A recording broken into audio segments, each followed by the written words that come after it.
po, magluluto tayo ng colorful na rice puto. So ito yung mga flavors niya. Yan, ito po yung mga ingredients at ilalagay ko na lang po yung mga kumpletong sukat ng lahat ng ingredients na ginamit ko. At ito na po, umpisa na natin. So ang una ko pong gagawin ay i-blend ko po yung rice flour kasama yung kanin. Kasi meron tayong 1 cup na rice. Ayan, hindi masyadong kita yung blender, pero yun lang din po yun ang gagawin nyo. Yan, nilagyan ko muna ng tubig, pero hindi pa po yun yung tubig na gagamitin ko kasi nakalagay sa listahan ay 600 ml na tubig. I-blend ko rin yung asukal. So, yung sugar po yung kasama nito na i-blend ko dito sa konting sa konting flour. Para pati yung sugar na yan, ayan, yung 1 cup, para pati yung sugar na yan ay ma-blend natin ng maigi.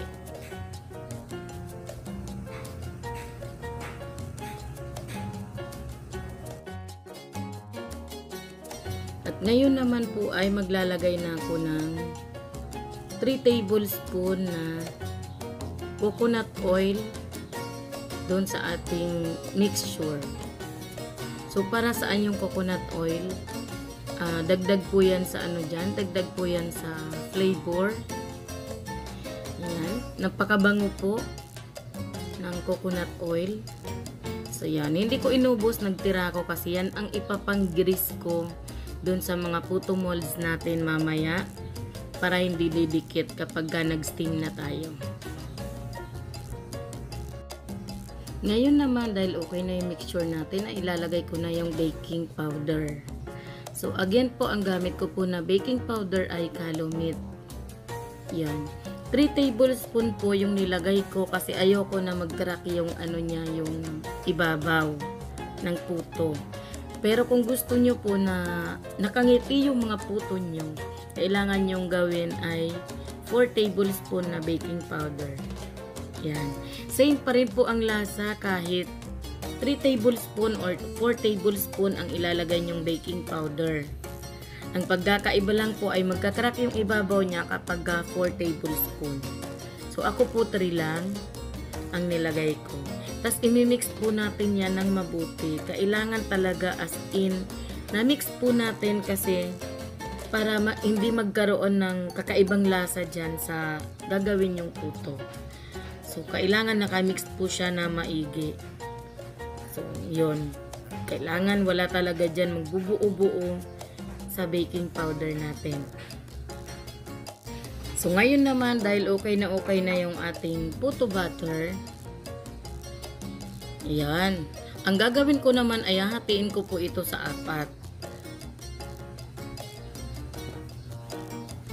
Ayan.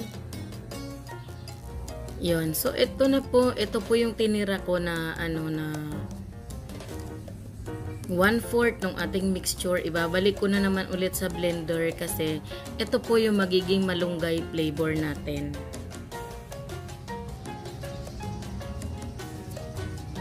So ayan.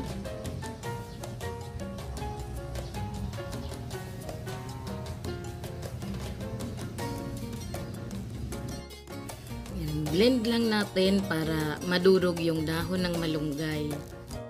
Yan, after ilang minutes na blend natin ay tapos na po tayo. So ayan na yung ating malunggay flavor na mixture. Since tapos na po tayo sa ating malunggay flavor, ay kukulayan na natin yung iba pa nating flavor na mga nakaset aside. Color lang yan, actually wala po yan flavor. So iiba-ibahin lang po natin yung kulay para maging colorful yung ating puto. So minsan kasi nakakatakam kainin kapag may mga kulay. Ayan, ang gamit ko po na food coloring ay yung powder. So So, sobrang konti lang po yung halos wala naman siyang measurement. Kasi yung measuring spoon ko, wala siyang nag-match doon. So, sobrang konti lang po, patak-patak lang, para lang po magkaroon ng kaunting kulay sa ating food coloring. Powder po yan, yung 10 piso na binili ko, bawat kulay sobrang dami na. Mahigit pa po sa 20 beses mo magagamit yung pangkulay. Kulayan lang muna natin lahat ng mga mixture natin bago natin ituloy yung paglagay sa mga molder. Ngayon naman ay maglalagay na tayo ng puto butter natin sa mga puto molder. Ang gamit ko po dyan ay medium. So kapag medium po, 12 to 15 minutes ang pag-steam. So hindi po natin masyadong pupunuin kasi aalsa pa naman yan. By the way, grenaise ko po yan nung natirang coconut oil kanina. Ayan, at ito na po ang ating finished product sa ating colorful na puto. So tingnan nyo naman po, kulay pa lang, napaka-exciting na pong kainin. So sana po maitry nyo din po ito.